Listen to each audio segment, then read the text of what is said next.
So Margaret Thatcher died this week, and everyone's like, yay. And you know, I'm not a fan of her, but it does feel weird to be celebrating someone's death. I feel like a lot of the people that are posting all the Facebook and Twitter updates and basically taking joy in death of an old lady, I feel like they're kind of seizing the opportunity to be edgy or controversial. I don't feel like they were directly affected by it, you know, because, I mean, how many of these people were in Britain in the 80s? You know, I grew up in a poor working class family in 1980s Britain, and I was directly affected by the things that she did. You know, like my uncle died in the Falklands of AIDS. It was the 80s. Seriously though, we were very poor, we were affected by her policies. When I was born in 1980, my family lived in London. My dad worked as a postman, and it was quite important to my family that they didn't want to bring us up in like a poor, dodgy area of London. So we moved to Milton Keynes, which is about 100 miles away.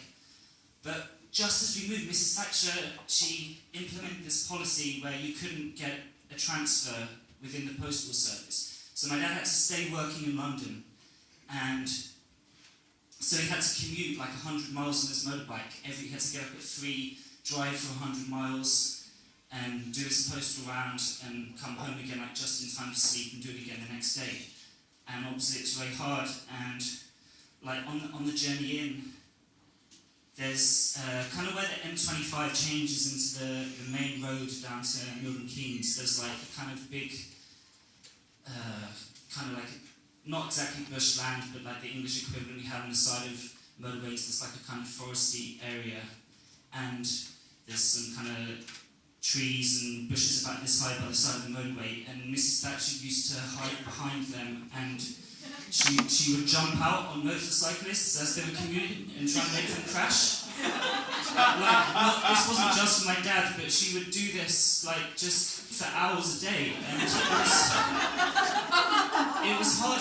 It affected us, you know, and it put a lot of strain on my family. And my mum was very stressed, and you know, my mum she suffered from bad insomnia at the time, and she had to take sleeping pills to sleep. You know, half the night my dad would be out and on his way up to London to communicate. So I was like 4 or 5, and I'm basically alone in the house. And Mrs. Thatcher, she used to come into my bedroom,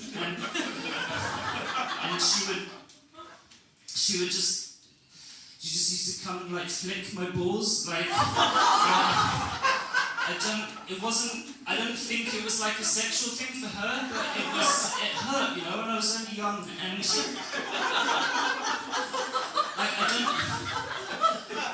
I don't think it was sexual at the time, but now during sex I can't come unless somebody flicks my balls, you know, it's like, so, yeah, I actually know what it has been like to be affected by Mrs. Thatcher's actions, you know, but I'm not celebrating her death. I believe in forgiveness. You know, we have to forgive the people that have abused us. And you know, Morrissey just posted a big thing on his website about how glad he was that she was dead. And to me, that's kind of ironic because he was the only person that fucked up the cultural landscape of 1980s Britain more than Mrs. Thatcher. But he just did it in the form of Shitty Smith's lyrics. I started something I couldn't finish. That song wasn't about his fucking dinner, was it?